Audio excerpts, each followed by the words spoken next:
Hello friends, good morning, నమస్కారం. ఎలా ఉన్నారు అందరూ?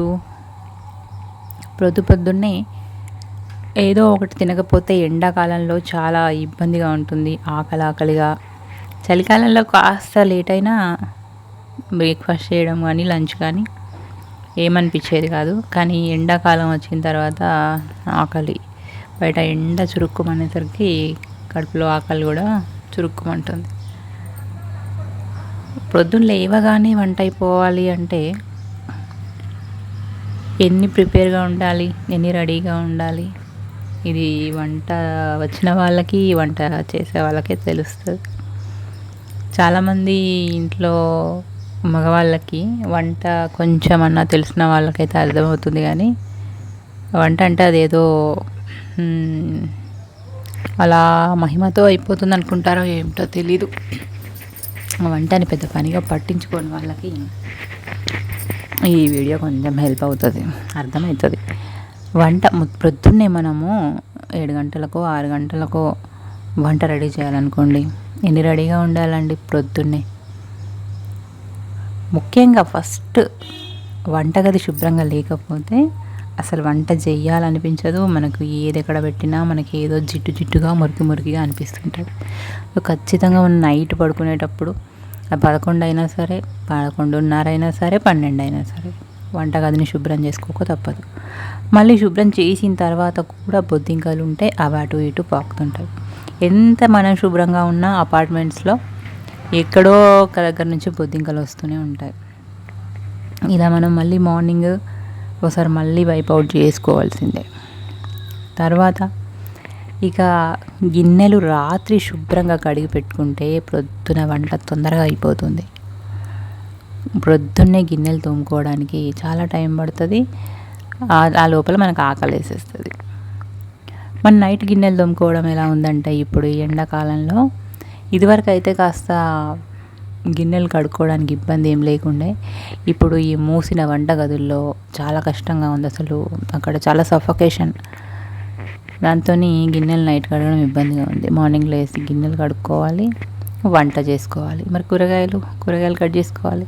కూరగాయలని శుభ్రంగా కడిగి ఆరబెట్టి వాటిని చిన్న ముక్కలుగా కట్ చేయాలి. ఎందుకంటే మరి ఉడకాలి కదా, తొందరగా అయిపోతేనే కదా అక్కడ మనం కిచెన్ నుంచి బయటికి రావచ్చు.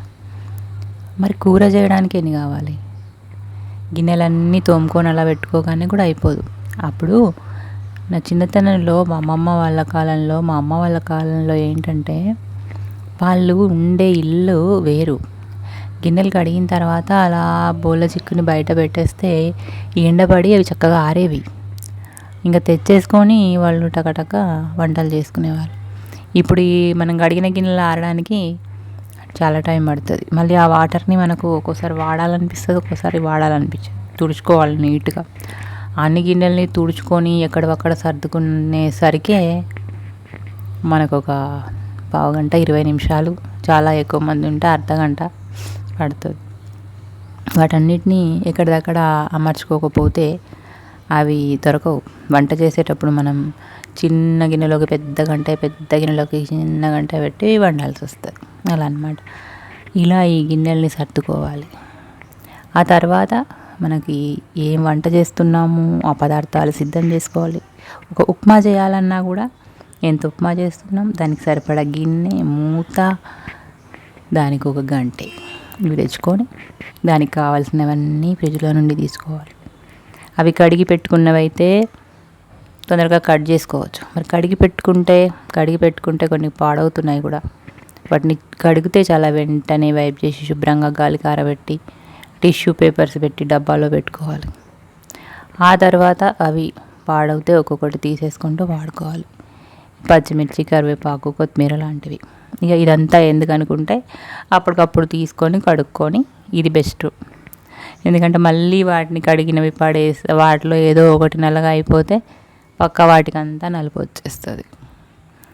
ఇలా మనం వాటిని శుభ్రంగా కడుక్కోవడానికి ఒక 10 నిమిషాలు ఉప్పు వాటర్లోనే ఉంచాలి, ఉప్పు నీళ్ళలో.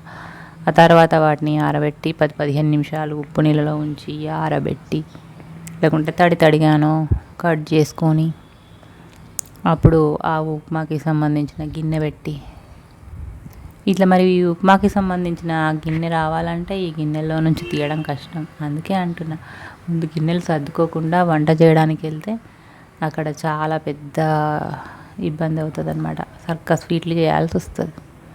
మనకు కావాల్సిన గిన్నె బోల చిక్కులో కింద ఉంటుంది. మనకు కావాల్సిన స్పూన్ కూడా అది ఎక్కడో ఉంటుంది. ఇలా వంటగదిలో చాలా ఎగ్జిబిషన్లు, సర్కస్ స్వీట్లు ఉంటాయి. ఒక్కోసారి మనకు కావాల్సిన డబ్బా పైన ఉంటుంది అనమాట. ఇంకా కొంచెం మెడ నొప్పి ఉన్న వాళ్ళకి అది తీయడం కష్టం. మరోసారి మనకు కావాల్సింది ఏదో కింద ఉంటుంది. అది ఇది తీసేసరికి కళ్ళు తిరిగిపోయి ఇక వంట ఏం చేస్తాం అనిపిస్తుంది అనమాట. అంటే కొంత వయసు వచ్చిన తర్వాత ఇలాంటి సమస్యలు ఉంటాయి.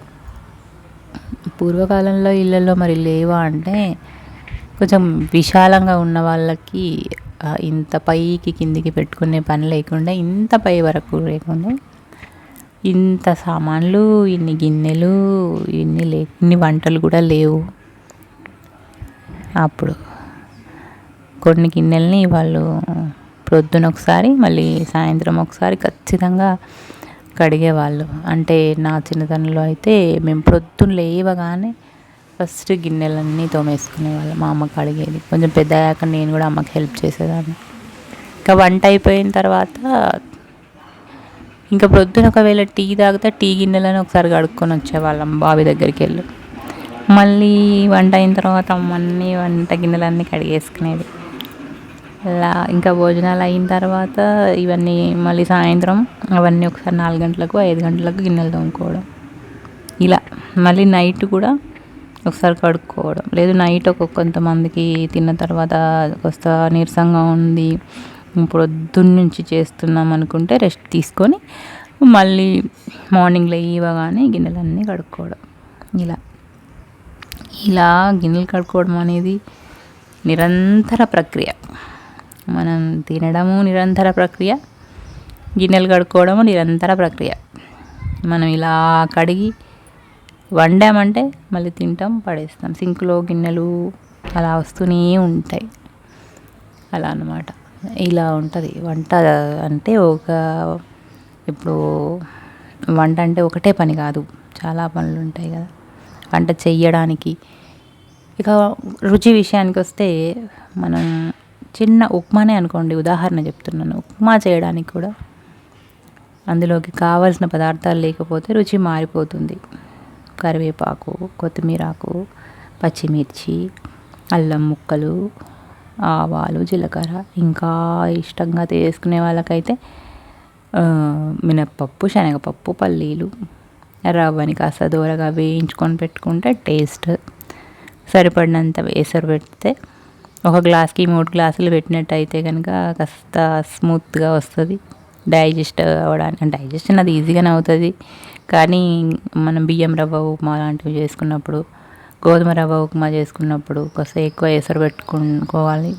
ఆ రవ్వల్ని కూడా దోరగా మంచి వాసన వచ్చేదాకా వేయించుకోవాలి. కొంచెం వాటర్ ఎక్కువ చేసి ఉడికించుకుంటే మంచిగా స్మూత్గా ఉంటాయి. ఇలా ప్రతి ఒక్క పదార్థానికి ఒక విధానము, ఒక పద్ధతి, కావాల్సిన వస్తువులు ఉంటుంటాయి. లేకపోయినా చేసుకోవచ్చు. కరివేపాకు లేకుంటే ఉప్మా అవ్వదా? అవుతుంది. కొత్తిమీరాకు లేకపోతే అవ్వదా? అవుతుంది. ఏది లేకపోయినా అవుతుంది ఉప్మా. మర్చిపోయాను, ఆయిల్ కూడా కొంచెం వేయాలి కదా, ఇవన్నింటినీ వేగించడానికి ఆయిల్ కొంచెం తక్కువ వాడాలనుకుంటే 1 స్పూన్ అయినా వేసుకోవాలి కదా వేగడానికి. జీలకర్ర, ఆవాలు అయితే కంపల్సరీ నూనెలో వేగాల్సిందే. ఇంకా వాటిని కూడా అలా ఇప్పుడు వేగించకుండా కూడా చేస్తున్నారు. కాకపోతే ఏంటంటే కొంచెం జారదు తినేటప్పుడు. ఎంతో కొంత నెయ్యో నూనె వేసుకొని చేసుకుంటాం. ఇంకా నూనె లేకుండా తినాలనుకున్నప్పుడు ఇలాంటివి కాకుండా వేరే జావలోకి వెళ్ళే జావా, రాగి జావా, జొన్న జావా. ఇప్పుడు ఈ ఎండాకాలంలో సజ్జలు కొంచెం తినకపోవడమే మంచిది. తింటే కూడా చాలా లిమిట్. సజ్జలు కాస్త ఒంటికి వేడి చేసే గుణం కలిగి ఉంటాయి. వీటిని ఎక్కువగా చలికాలంలో, చల్లని వాతావరణాల్లో తింటే బాడీ టెంపరేచర్ కొంచెం పెరుగుతుందని అంటారు. కానీ రెగ్యులర్గా తింటే మాత్రం వేడి చేస్తుంది సమ్మర్లో. రాగుల జావా, జొన్న జావా కనుక ప్రొద్దున్నే కాచి పెట్టుకుంటే వాటిని మధ్యాహ్నం వరకు కూడా తాగొచ్చు. అలా ఎప్పుడు ఆకలేసినా కూడా కాస్త వాటరు, సాల్ట్ వేసుకొని మజ్జిగ కలుపుకొని తాగుతుంటే మనకు హైడ్రేటెడ్గా ఉంటుంది. తర్వాత వెంటనే ఇది వీటి గ్లైసెమిక్ ఇండెక్స్ చాలా తక్కువ కనుక వాటికి తొందరగానే మన బాడీలోకి షుగర్ లెవెల్స్ పెరగకుండా ఉంటాయి. హెల్తీ.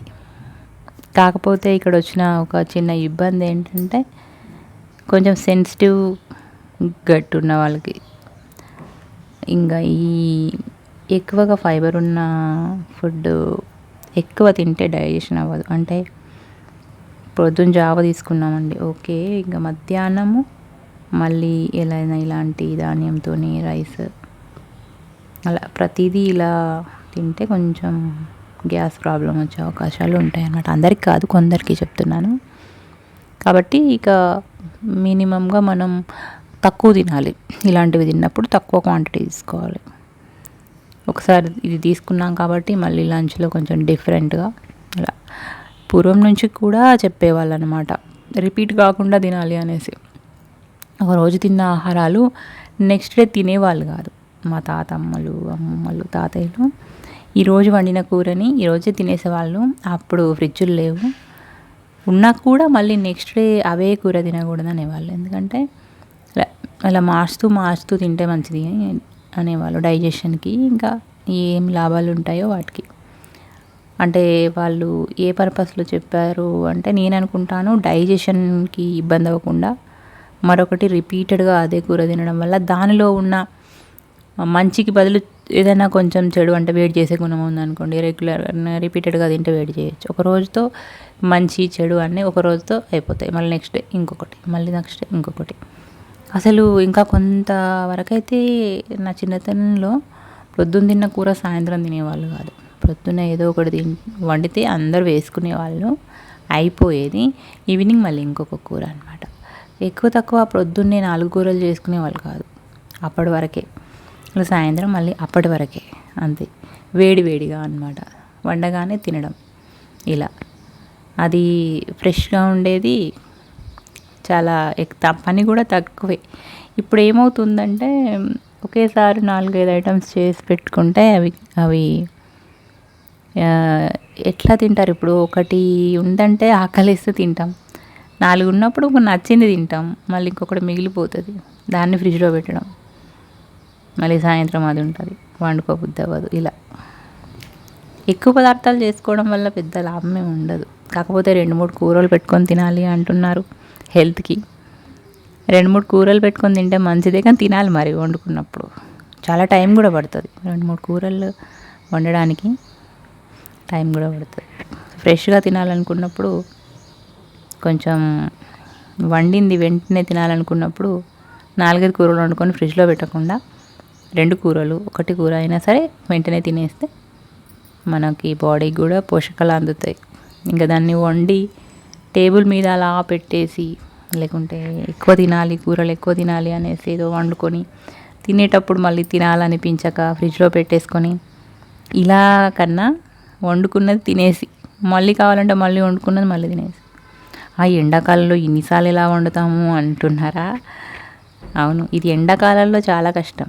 అందుకని ఎండాకాలంలో కొంచెం సూపీగా ఉండే కూర ఒక్కటి చేసేసుకొని పొద్దున్న సాయంత్రం వరకు అది తినడం మంచిది. ఈవినింగ్ మళ్ళీ ఒకటి. ఎందుకంటే పొయ్యి దగ్గర ఎక్కువసేపు ఉండకండి, చాలా చెమటలు వచ్చేసి డ్రై అయిపోయి బాడీలోని వాటర్ అంతా పోయి డీహైడ్రేషన్ అయ్యే అవకాశం ఉంటుంది. ఎండలో తిరిగితేనే కాదు, పొయ్యి దగ్గర కూడా వడదెబ్బలు కొడతాయి. అది అన్నమాట. అందుకని కొంచెం కేర్గానే ఉండాలి. వంటని వీలైనంత తగ్గించండి. ఎక్కువ పోషకాలు ఉండేలాగా డీప్ ఫ్రైలు కాకుండా సూపీగా ఉండే కూరలు చేసుకోండి. ఆరోగ్యంగా ఉండండి. మిమ్మల్ని, మీ కుటుంబాన్ని కాపాడుకోండి. Thank you.